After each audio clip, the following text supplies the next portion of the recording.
We will continue now. We are really very pleased and very honored to have with us three members and former members of the parliament from three of the countries that we're studying.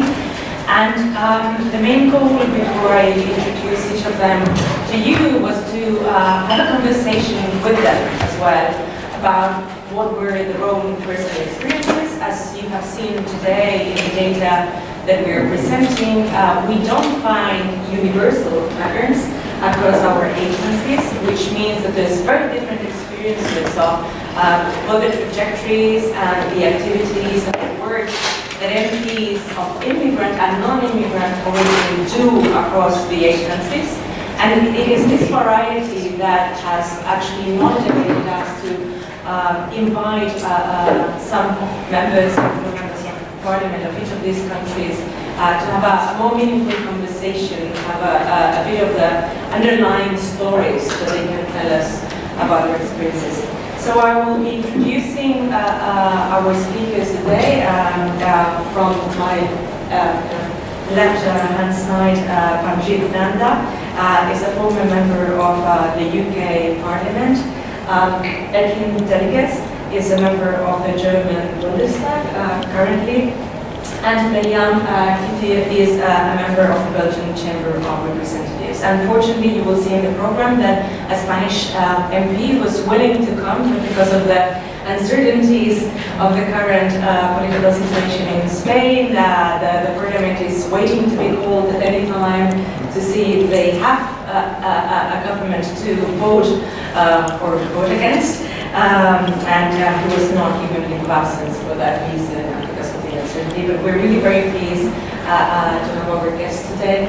And they will all have around 15 minutes to tell their own experiences of opportunities, challenges, and kind of personal stories about their life as MPs. Yes. So shall we start with the...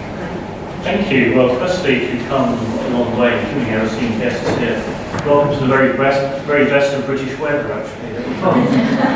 A lot worse than this, I promise you. And thank you to the University of Leicester for the invite.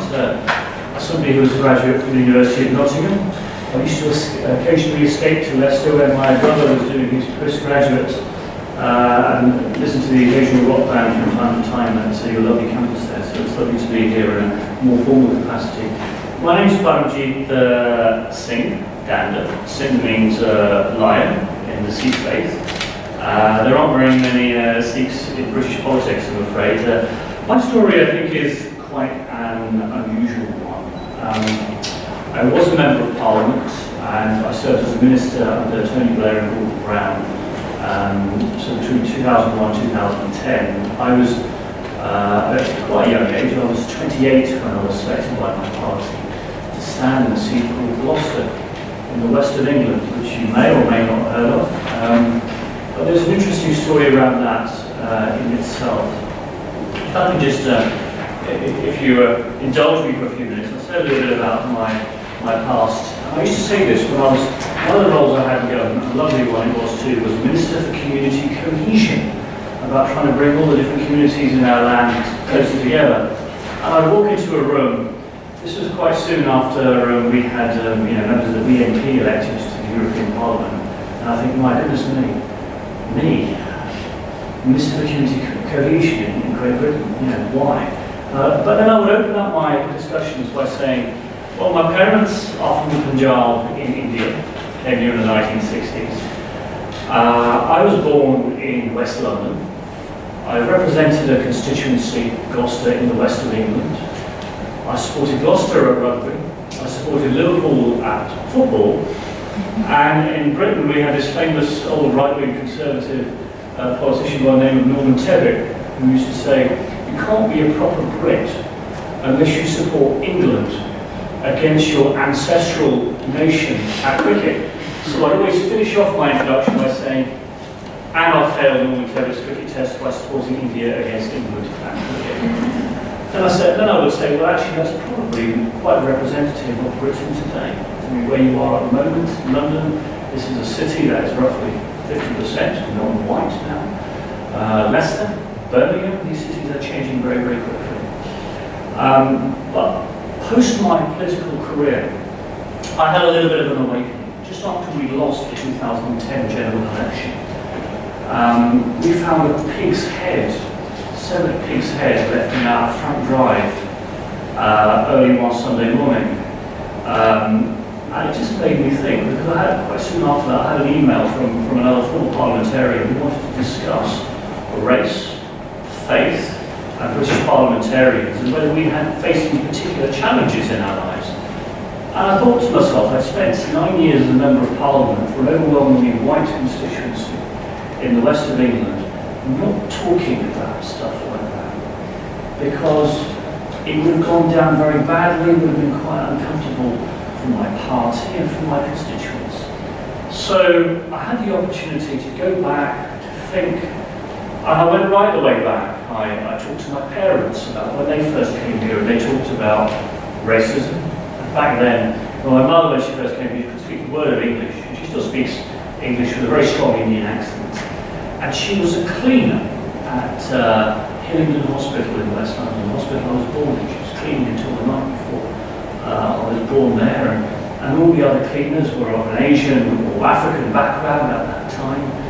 And one of the trade union members came up to my mother and said, "You seem quite gobby, you seem quite chatty, that if somebody comes up to you and says, you've come here to steal British jobs," she was very good at throwing a mop or a bucket at them and saying, "Will you do it?" And the story of migration in Britain is invariably, these are the lowest paid jobs that nobody else wants to do. Hence my father came here and became a truck driver, and my mother was a cleaner in the hospital.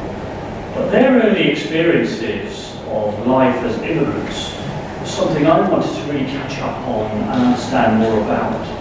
And when you would talk to that generation, maybe did the same for yourselves when they first came to Europe, they shrugged their shoulders and said, "Well, racism, what's of it?" And so it was a real shock for me finding a pig's head on my drive as a parliamentarian or an ex-parliamentarian, because you don't expect that in the first decade of the 21st century. But then I thought back to some of my own experiences in politics, in my own political party, and for other people in politics in Great Britain. I gave evidence. I talked about some incidents to an all-party committee, and the shock on their faces when I described when I was first selected as a 28-year-old young man in Gloucester, a long way from home. I had to beat 100 other candidates to get selected. And the local newspaper, the first thing they wrote about me was, I quote this word for word, "The people of Gloucester haven't reached a sufficiently advanced state of consciousness to accept a foreigner as their local MP." Those words, not mine. He went on in the article to say, the people of Gloucester need somebody more appropriate for a cathedral city, a Christian city in the west of England. And then they really landed a killer blow. They said the Labour Party in Gloucester has made the same mistake as the Conservatives did in 1992, when they controversially selected a black barrister by the name of John Taylor in the neighbouring constituency of mine, of Cheltenham. And he lost. And the feeling in Britain and amongst British parliamentarians at the time was he lost because he was a black man in a white seat. So all of a sudden it was a really shocking and difficult experience for me as a young man a long way from home. But, you know, the Prime Minister was on the line and all the rest of it saying, look, we've got to prove people that they're wrong and Britain's changing. But I also had a lot of conflicts to take on within my party, because when it looked like I was going to get selected, some people in the party were bringing me up saying, "Can you pull out, please? Don't do this. You could put the seat at risk." So that is an interesting challenge. I think it tells an interesting story about the risk that political parties are prepared to take or not prepared to take. A couple of funny little stories before I conclude and let my colleagues here take over and talk about their lives. But I remember during the campaign in 2001 to get elected for the first time in Gloucester, marginal seat, everybody was out campaigning. A fellow called William Hague, the leader of the Conservative Party, came down to campaign. And our people had surrounded the battle bars for booing and jeering and doing all the things they do.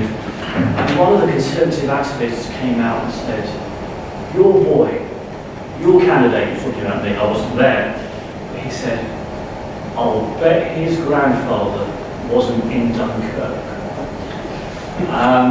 He's actually right, because my grandfather fought for the Indian Army with the British in the Royal Bengal Engineers in World War II, his beard and his turban. So I just thought that was quite ironic when you see the number of people from my kind of background whose families have died in wars fighting for this country, and yet the attitude of people towards people who seem different.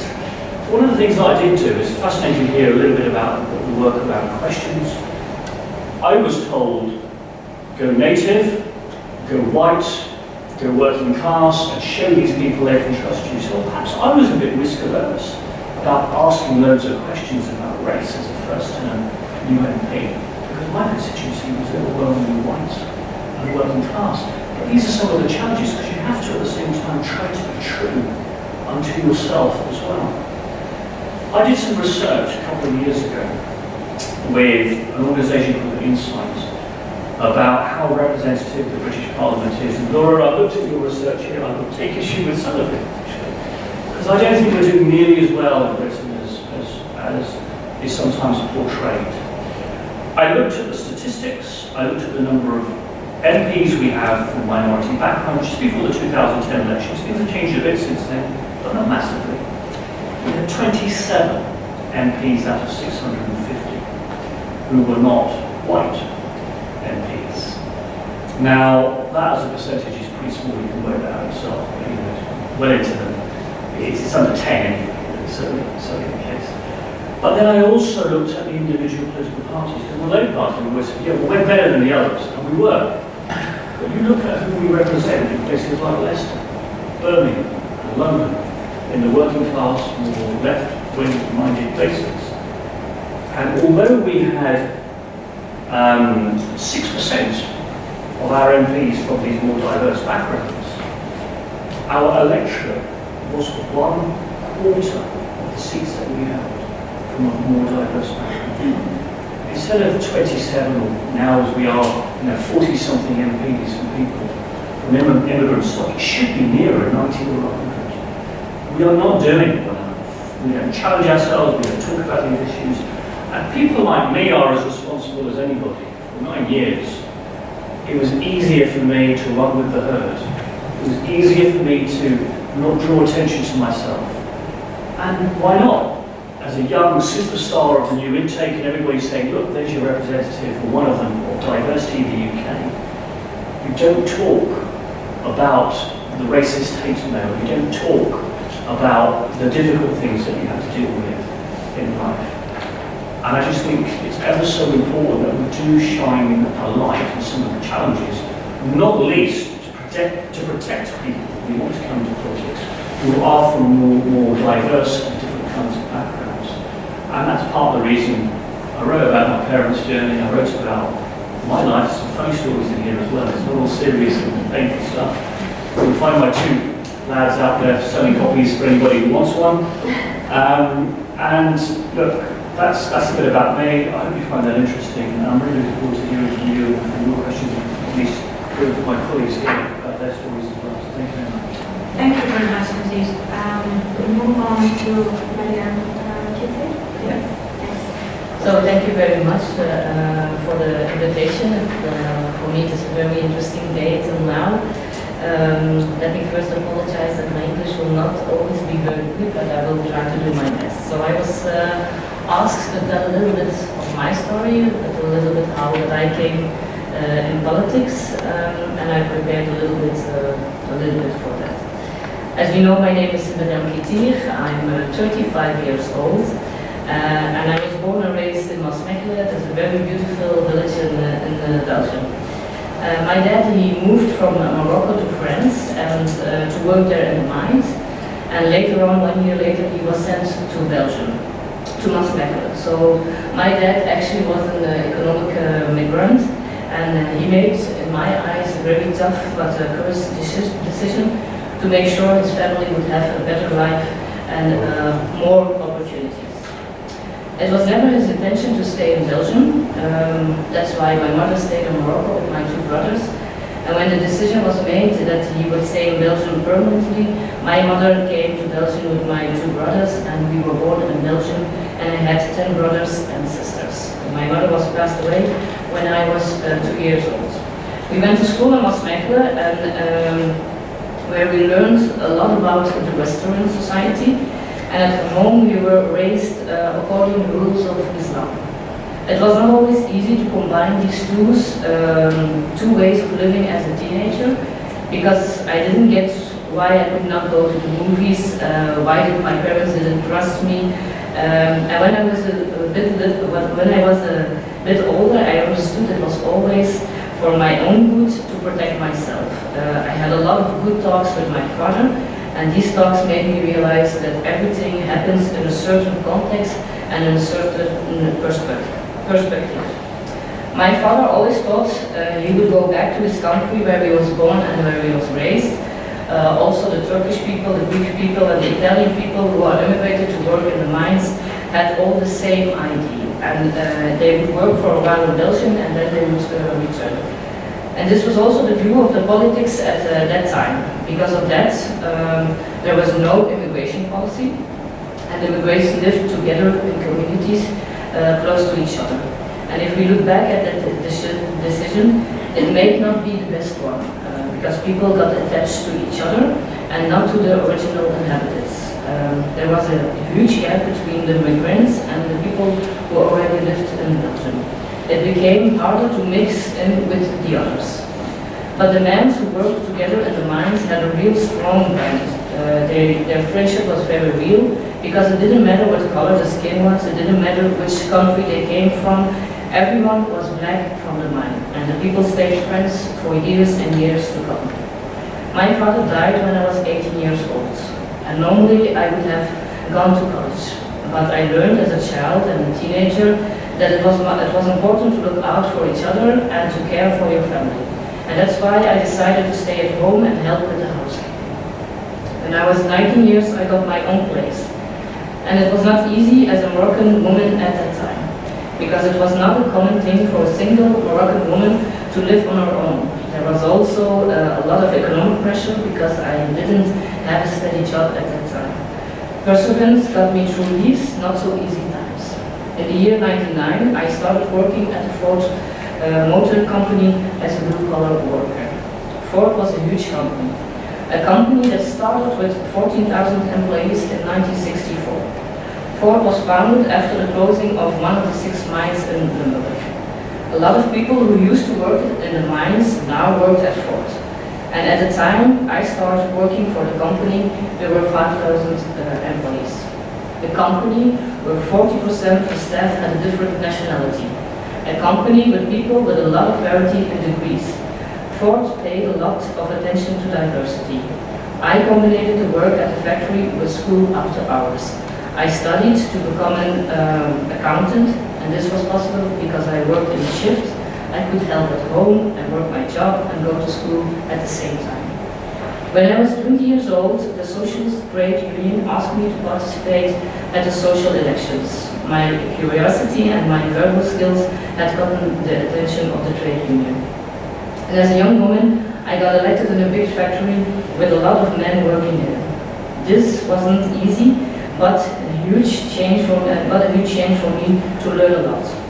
As a young woman, I had to defend the working conditions of my fellow employees, who most of the time were older than myself. And I learned to prove myself and to earn respect. And at that time, I learned it was important to search collective solution instead of every employee for itself. Together, you have more leverage. A couple of years, I was also chairman of the Diversity Council at Ford. We organized things to make each other feel welcome, to learn about all the different cultures of the employees. For example, 1 year in a week, we served dishes from another country. But there was also somebody who can tell something and explain something about the cultures and habitats of that country. But also, when there were practical issues at the workspace, the council could search for solution. For example, there was a certain department in the factory where a lot of people spoke in Turkish language to each other. But there were also two Belgian workers over there who could not understand the whole day anything.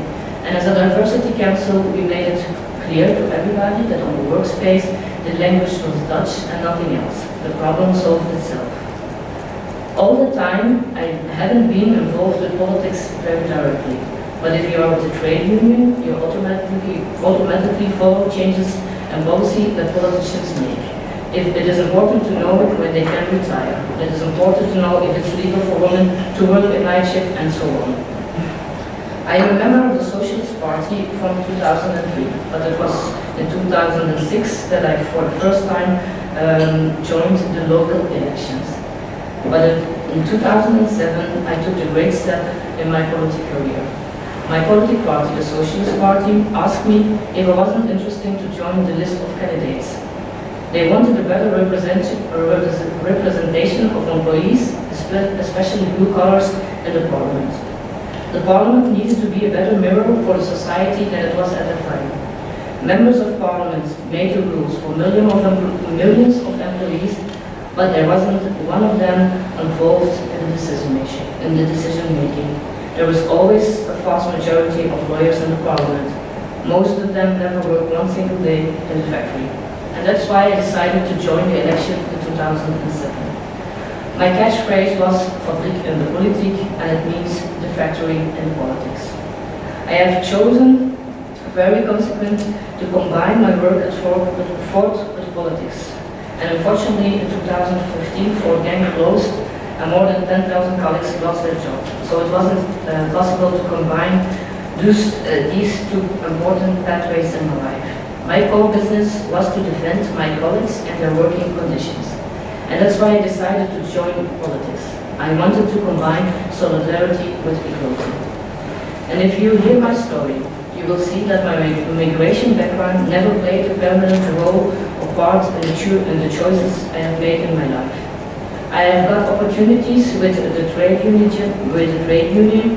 I got the luck to work in a company who paid a lot of attention to diversity, and I have made my choice to join politics because I was a blue-collar worker.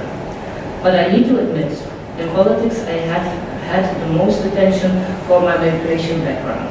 At a certain time, people start to create an automatic mindset that if there is something going on with people with a migration background, that I need to give a reaction. For example, when there is a company who discriminates certain employees, for me, automatically it is pure that I react that all employees has to be equal. But another example was not so normal for me. When the horrified attack on Charlie Hebdo there was a lot of pressure to me that people want me to say out loud that this is terrible and unjust. If I didn't say that, they wouldn't trust that also for me it was a very horrible situation. And I did not really understand that, because at the same time, when I saw the news, what's happening in America, if you look at the policy violence in America and who someone picks on black people, I found it again horrifying. But I don't expect from my white fellow citizens to say it also out loud. I should know and trust them to think that it's not unfair. Migration in the world is a fact, and I don't deny it. Migration is for me an enrichment, and I'm chosen as a representative of the people. So I will represent all of the people, not just a certain category, without being blind for the reality. I realized there is a treat that I could end up in a position that people only see me as a representative of the immigration. So I keep this in my mind when I communicate about certain themes. And if I want my message to come across, I have to do it on my own way. And people ask me a lot if I want to be an example for people with a migration background. And I'm convinced that everybody has an example in his life. And to be an example for somebody, you especially don't want to be one. I do my job on my way, with my ideology, with the change I have got, with the opportunities I took, with all the struggles and hard times on my path. But are these struggles a result of my migration? No. I had no higher degree when I went to politics. Despite the great distance, I have worked 8 years in the factory and the parliament at the same time, and I can tell you this was not easy. Some people want to abuse your migration background to provide for themselves. You always have to look out that you stick to your own agenda and try to stay real. I am also a woman in a man's world. So am I an example? Maybe yes. To who? Maybe for women, maybe for blue collars, maybe for migrants.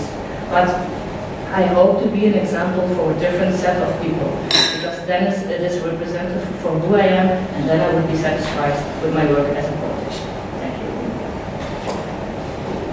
Thank you very much. That was really beautiful. Let's move on with Ekin Deligöz.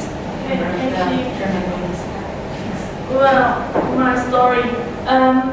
Listening to you all, I would say I'm not totally average. I think that I'm young. If I look in the German Parliament, I'm feeling myself very young. I'm 44 years old. I'm definitely female. And I'm coming from a left party, so we've got the free conclusions. I would use more the words like education, children, social politics more than all the other stuff. Look to the word cloud, but there's one difference. The difference is I'm not in a commission or in a committee which belongs to migration politics. I'm a member of the budget committee. In this budget, within the budget committee, I'm responsible for social welfare in Germany and education, research, as well for your projects, like any other, and for different other cases. But before I end up where I am now, I would first of all tell you my private story. How did I get a parliamentarian?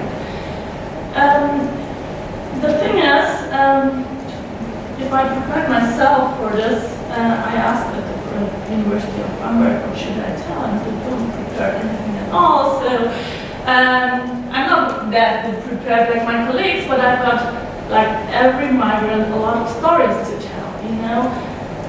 Some of my colleagues always start with being a parliamentarian, being a politician, being a person in an active civil life means always having a road full of stones. I always say, oh, I really enjoy the stones, because normally I don't have any stones. I have really huge rocks in front of me. And these rocks, they don't even start when you're getting into the politics. They start if you want to be somebody as a migrant in Germany. I was born in Turkey. I grew up in Turkey. I was in the elementary school in Turkey, and I came to Germany in the age of 8. By the time in Bavaria, where I grew up, there have been special schools for Turkish children with Turkish teachers in Turkish language, and we had only 2 hours German per week. And it was meant that we are not getting integrated too much and identify us too much with Germany, because it was then meant that we have to go back to Turkey in any case after 3, 4, or 5 years. So even our playgrounds, the Germans and the Turkish, were separated. And in between those 2 playgrounds, there have been always teachers standing that we don't mix up. The ones looking outside for the Turkish guys and the Turkish pupils always looking up inside. And the life for the German children was always more colorful, because we only had in our windows the things our teachers brought from Turkey in their hands, and they were always old and yellow and gray, and everything was gray. And our German teacher always told us in the beginning of, when we entered the room for the lesson, she always told us, oh, the no hope children are coming inside. I didn't know the word hope. And she didn't tell me what it meant. And so I looked up in the dictionary, and if you look in the German word is hoffnungslos, that means no hope, is coming after Hoffnung, that means hope. And when I looked up, I first read the word hope, and said, oh, that's great. She's the first one who's thinking that there is hope in my attitude to the language changed. But it was a hard thing because only 2 hours German lessons was not enough. But after a while, and I think that was my big chance, my mother was a teacher, and she told me, we had by the time a lot of Arabic lessons and Muslim lessons and Islamic lessons, and in Turkey I was not used to it because it was not normal in the time when I was at school. And I asked my mother, you know what, I'm learning Arabic, but I don't understand it, what should I do? And she told me, if you want to understand it, you've got a choice, whether you learn German and go into a German class, or you learn Arabic to understand the Turkish lessons. So I said, okay, it's really hard to learn Arabic because it's not an alphabet. I prefer German, and that was the reason why I learned German. After a while, when I became a student at the University of Constance, I studied public administration. Most of the people told me, why don't you go as a teacher? We need a lot of teacher, and you as a Turkish girl, you will stay home. You will be a stay-home mom. Anyway, we don't have to invest in it. That was what my teachers told me. Really, you are Turkish, so you will stay at home. You will marry in an early age. Why should you go to university? I did it anyway, and when I was at university, I know the first weeks when I was looking for a room, and I don't know if anybody up here at Constance. Constance is a really small city, and it's hard to get a room. And my first experience was when I came there and asked for a room. One of the guys told me, well, we were expecting a student, and now there is a foreigner. And stories like that, I can tell them all over my life. I know a third story from my school time. I thought I was really good in arguments. And we had a homework to do argumenting for environmental decisions and against pollution. I did my homework as best as I can and brought it to school, and I get a really bad mark. And I said, oh, that's not right. I worked so hard on it, and I know that it's really good, and that I'm really good in talking and speaking and arguments, and why do I get this mark? And my German teacher told me, I want to do you a favor, because Turkish girls like you, they don't belong to higher schools. So I want to give you the rank you deserve. You wanted to. But what can you take for conclusions from this life? The thing is, you can get along with it and take the position they all want you to get. Or you can try to do something else. We've got a Turkish speaking which tells, if you're in a desert, get along with it or go out. You don't have the choice of in between something. So, as I was in a kind of desert and I couldn't go out, I tried to change this. And I would say this is the main thing of my life. After a while, I started to feel that I have to decide myself whether to go back to Turkey or stay in Germany. And I really went back to Turkey.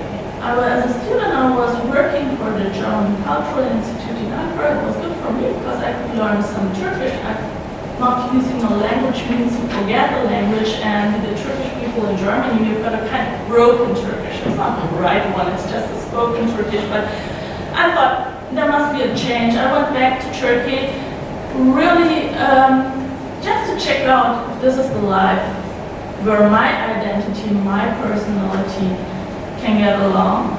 But in the time when I've been in Turkey, I felt myself much more worse than being in Germany. In Germany, I had a kind of socialization. I had my friends, my family, I know how to get along, I have a kind of freedom, freedom of my life to do what I want and say what I think and not being scared. In Turkey, I was the German one.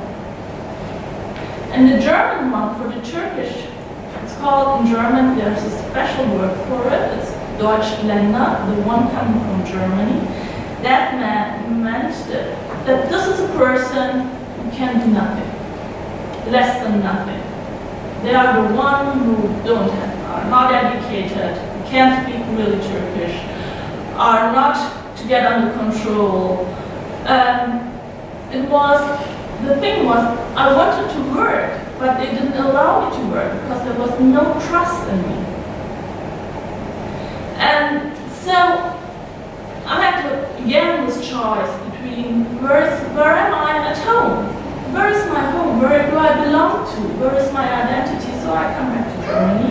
I asked for the German citizenship. It took 3 years of my life to get the citizenship.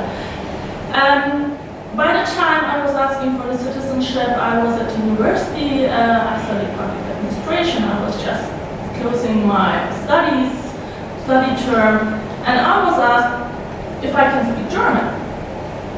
That I have to do the German test. I said, that's not true. I mean, by the time I finished school in Germany, I was in a German university, I studied something really German. And they didn't even believe me that I can speak German. Well, I passed the test. That's a good thing. And then I became a German. And with getting a German, I said, if you want to change the things, you have to be getting more active. So I came into politics. And the first thing I wanted to change is that I didn't want to get reduced to my biography, to my, it's not migration background, it was my migration, everything.